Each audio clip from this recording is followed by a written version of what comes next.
The muddy water was already licking the porch steps. Preston Thorne's silver Porsche was bobbing like a toy in his three-car garage. "Why isn't the drainage system working?"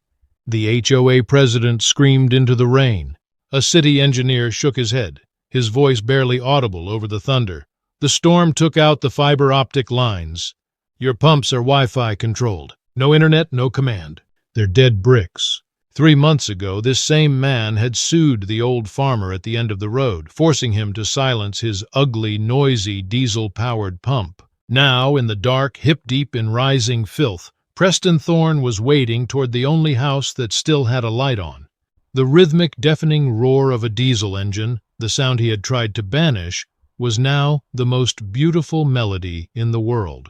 To understand how a man like Preston Thorne ended up shivering in chest-high runoff, you have to understand the geography of Iron Dirt Valley, Oregon. It's a place where the soil is thick and the air smells like wet pine and old secrets. For 70 years, the Miller farm sat at the mouth of the valley.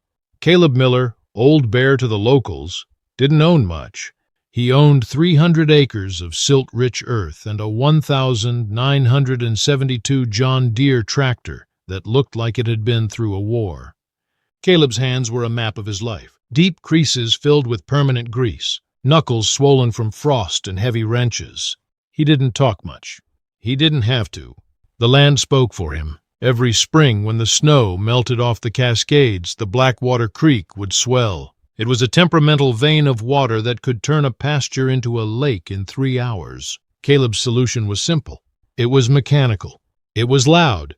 He had a custom-built centrifugal pump, a rusted iron beast the size of a small shed, bolted to a concrete slab near the creek. It didn't have a computer chip. It didn't have a remote control. It had a heavy steel drive shaft that connected directly to the power takeoff, the PTO of his tractor.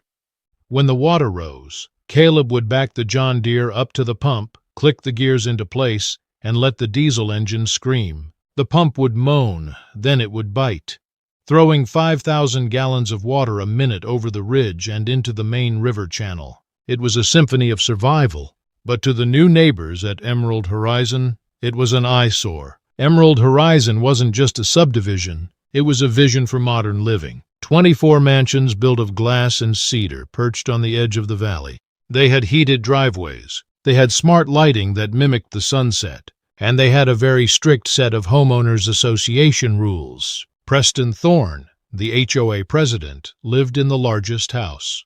He was a man who smelled like expensive sandalwood and spoke in the tone of someone who had never been told no. He saw Caleb's farm as a smudge on his perfect canvas. He saw the John Deere as a relic of a dying age. And most of all, he hated that pump. The conflict began on a Tuesday. Caleb was in his workshop, sharpening the blade of a hoe, when a shadow darkened the doorway. It was Preston. He wasn't wearing boots. He was wearing loafers that cost more than Caleb's monthly grocery bill. He stepped over a puddle of oil as if it were a landmine.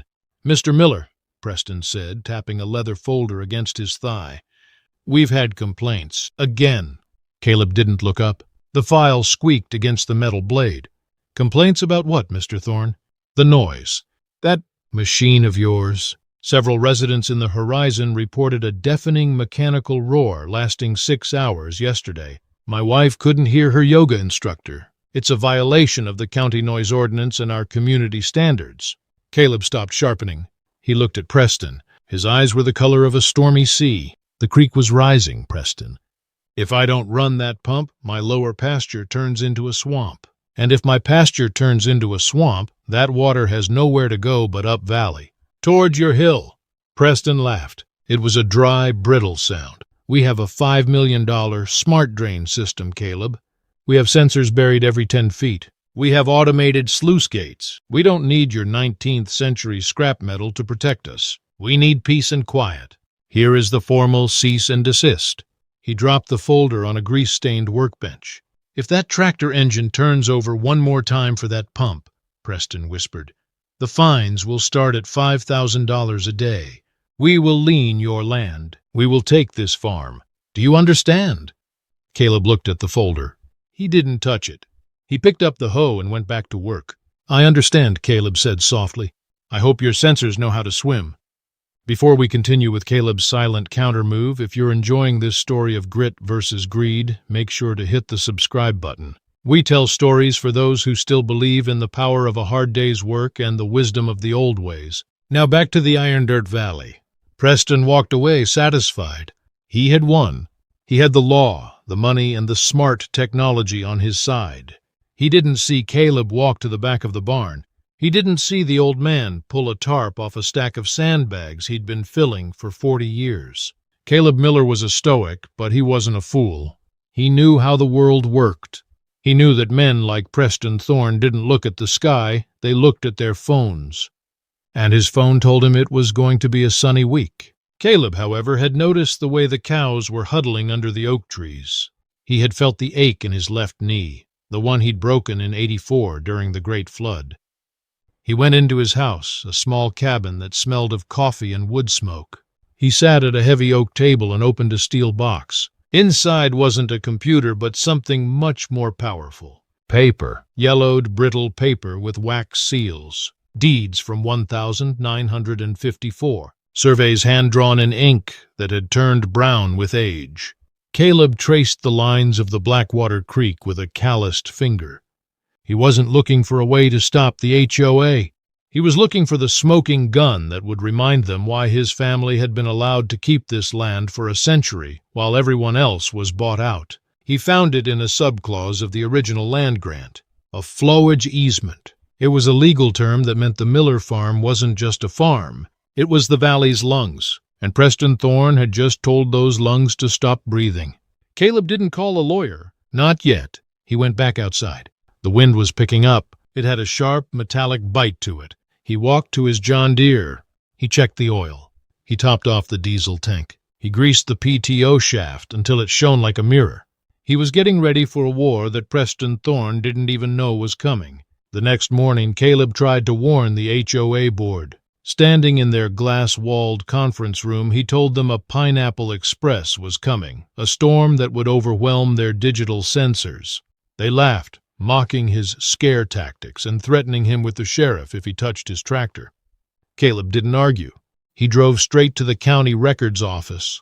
There in the basement, he found the original 1,954 maps drawn by his own grandfather. It showed the Iron Dirt Valley as a natural drainage basin, with a red line marking the primary release zone, the exact spot where Emerald Horizon's Main Street now sat.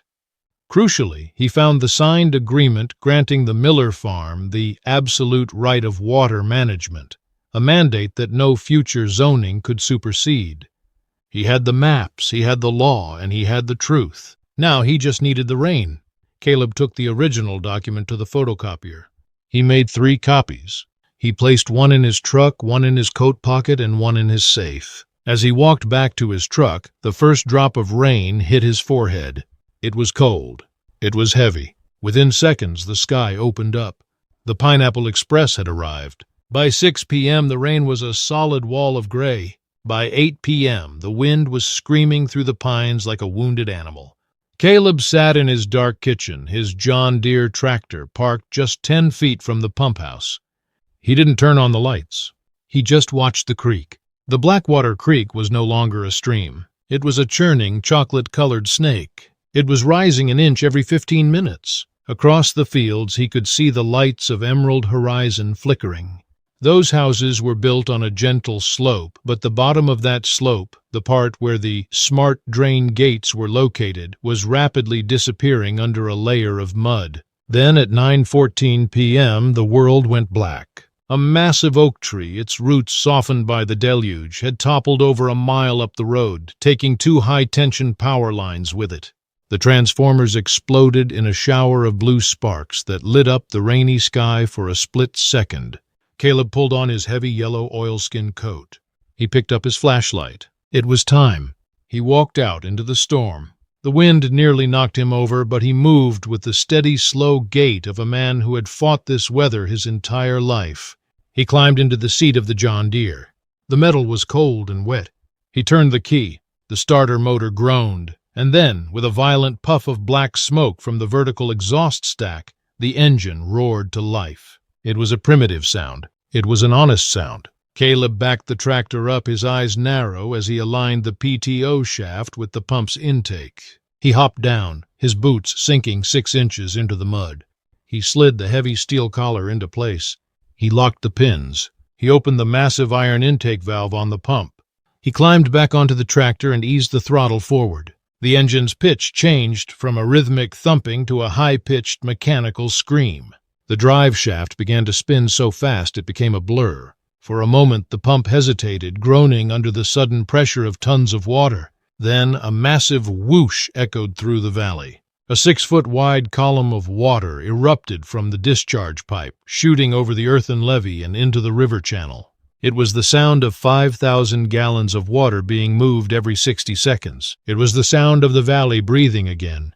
But for Preston Thorne, a mile away, the nightmare was just beginning. The smart dream of emerald horizon had turned into a watery grave within hours. Inside his darkened mansion, Preston Thorne stood in the foyer, the beam of his flashlight dancing over Italian limestone tiles that were already submerged under 2 inches of freezing, silty water. He was stabbing at his iPad with a trembling finger, but the screen mocked him with a spinning gray circle. Connecting. The Etherean smart drain system was a marvel of modern engineering, but it had a fatal flaw. It was built for a world that never broke. It relied on a delicate web of fiber optics and cloud-based servers. With the power lines down and the cell towers swamped by the storm, the brains of the subdivision had been lobotomized. The automated sluice gates, meant to divert the Blackwater Creek into the river channel, were stuck in the closed position. These gates were reinforced steel weighing 3 tons each. Without electricity to the hydraulic motors or a signal to the actuators, they were nothing but tombstone markers for the neighborhood. Preston's wife was upstairs, her voice shrill with panic as she watched the basement stairs disappear. Outside, the scene was even more chaotic. The ornate fountain in the center of the development, the pride of the HOA, had become a geyser of sewage as the backup drains began to vomit. $500,000 SUVs were bobbing in their driveways like oversized, leather-clad corks. The vision for modern living was being reclaimed by the mud. Preston grabbed a heavy-duty flashlight and stepped out onto his porch. The wind tried to rip the door from his hand, screaming like a banshee through the cedar siding. He looked down the long, dark road toward the Miller farm. In the distance, through the sheets of rain, he saw a single, steady yellow light. And then, through the howl of the wind, he heard it. It was the tractor, the noisy, ugly machine. He could hear the centrifugal pump's rhythmic scream echoing off the hills. He realized then, with a sickening twist in his stomach, that while his world was drowning in its own sophistication, Caleb Miller was the only man in the valley who was still breathing. The trek to the Miller farm was only half a mile, but for Preston, it was a descent into hell. His loafers were lost in the first 50 yards, swallowed by the thick, red Oregon mud that felt like wet concrete. He stumbled, falling to his knees in the icy runoff, his silk shirt plastered to his shivering skin. The air was thick with the smell of wet earth and diesel. As he crossed the property line of the farm, the sound became bone-shaking. The John Deere was glowing in the dark, a beacon of iron and fire. Its vertical exhaust pipe was spitting a steady stream of orange sparks into the rainy sky. Caleb Miller was standing next to the vibrating machine, his back to the road. He wasn't panicking. He wasn't rushing.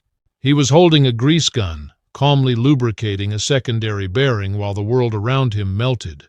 "Caleb!" Preston screamed, but his voice was a whisper against the engine's roar. He had to crawl closer, wading through the flooded yard until he was practically shouting into the old man's ear. "Caleb, stop! You have to help us!" Caleb didn't turn around immediately. He finished greasing the joint, wiped his hands on a greasy rag with agonizing slowness, and then finally looked at the HOA president. Preston was a broken man. His hair was matted with silt, his face streaked with grime, his expensive dignity washed away. "The gates are closed," Preston yelled, his voice breaking. "The water is backing up into every house on Main Street. The smart system is dead. You have to pump harder. You have to save the horizon." Caleb leaned against the mud-caked fender of the tractor. He didn't look like a man who was gloating. He looked like a man who had seen this movie before and knew exactly how it ended. He reached into the pocket of his yellow oilskin coat and pulled out a laminated piece of paper. He handed it to Preston without a word. Preston fumbled with his flashlight, the beam shaking as it hit the page. It was the 1,954 flowage easement Caleb had found in the records office. "What? What is this?" Preston stammered. "It's the reason my family never left," Caleb said, his voice low but cutting through the mechanical din like a knife. "It says I have the right to manage this water. It also says that the HOA is legally responsible for any obstruction of the natural drainage. You built on the spillway, Preston. You blocked the lungs of the valley, and then you tried to sue the only man who knew how to make them breathe." Preston looked at the paper, then at the rising black water that was now threatening Caleb's barn, then back at the calm granite face of the farmer. He knew the legal trap had snapped shut. "I'll sign anything," Preston gasped, the cold finally reaching his bones. "Just, please. You have the auxiliary pump. I saw it in the barn. Turn it on. Save the houses." Caleb looked out over the dark valley. "The auxiliary pump takes twice the fuel. It's twice as loud. And according to your legal filing from last month, it's a nuisance and a threat to property values." "I'm just trying to be a good neighbor, Preston. I wouldn't want to break your rules. I'll drop the suit." Preston screamed, collapsing to his knees in the mud. "I'll give you a permanent, irrevocable waiver. I'll pay for the fuel. I'll pay for the maintenance. Just don't let my house wash away." Caleb reached into the tractor's steel toolbox and pulled out a clipboard protected by a plastic sleeve. On it was a pre-written agreement, drafted by the retired lawyer in town. It didn't just ask for a waiver, it demanded the HOA pay for 40 years of environmental flood mitigation Caleb had performed for free, and a formal written apology to be published in the state newspaper. Preston didn't even look at the dollar amounts. He grabbed the pen, his hands shaking so violently he nearly tore the paper, and signed his name in a jagged, desperate scrawl. Caleb took the clipboard back, checked the signature by the light of the tractor's headlamps, and tucked it away. He didn't smile. He didn't say, "I told you so." He simply stepped up onto the John Deere's metal platform, grabbed a long steel lever, and pulled. A second, even deeper roar erupted as the auxiliary pump engaged. The ground beneath their feet vibrated with a raw, primal power. A second massive pillar of water surged into the discharge pipe, shooting out into the river channel with enough force to shake the trees. The water level in the yard began to stabilize, then slowly, miraculously, it started to recede. Caleb looked down at the shivering man in the mud and pointed toward the road. "Go home, Preston. Start sweeping out the silt. I'll keep the noise going until the sun comes up." The sun rose over Iron Dirt Valley with a cruel golden clarity. The storm had moved east, leaving behind a sky so blue it looked painted. But on the ground the reality was gray and brown. The pristine, white-fenced paradise of Emerald Horizon looked like a war zone. Silt had painted the bottom 3 feet of every $1 million home in a sickly ochre. Designer sofas sat on front lawns, sodden and ruined. The smart drain gates were still frozen shut, half buried in debris that they were never designed to handle. But the water was gone.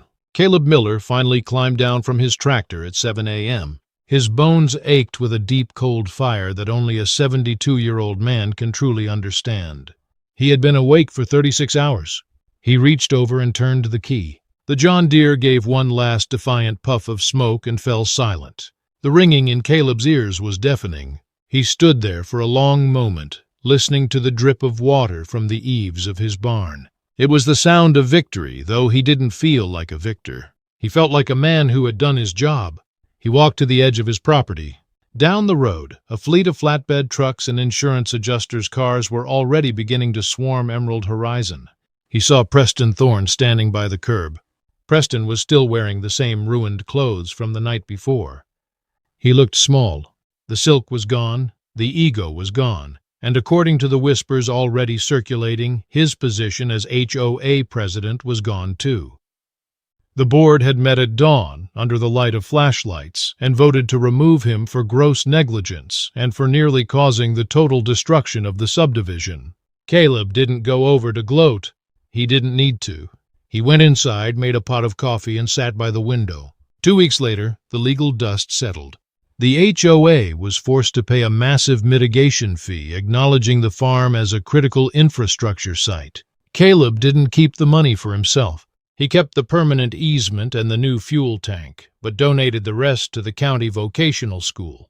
He established a scholarship for kids who wanted to learn how to fix things with their hands, those who knew how to make a pump move when the Wi-Fi died.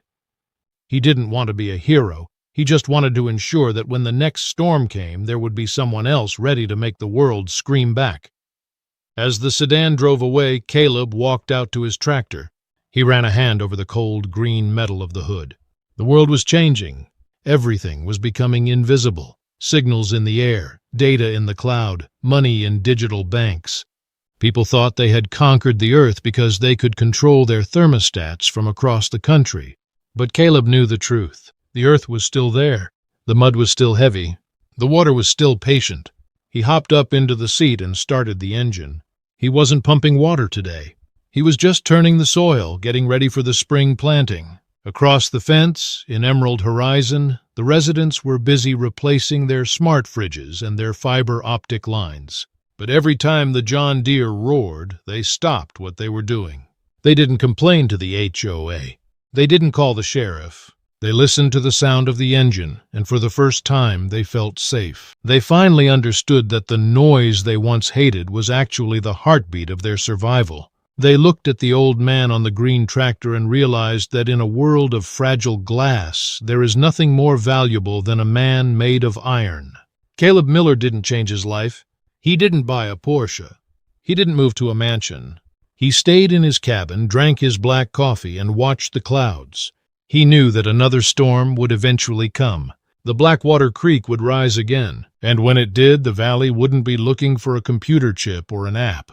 They would be looking for the man who knew how to make the world scream back at the storm. This story is a reminder that while technology can build a house, only grit and experience can save it. If you believe that the old ways still have a place in our modern world, share this story with someone who needs to hear it. Don't forget to like and subscribe for more tales from the Iron Dirt Valley. Until next time, keep your boots in the mud and your head above water.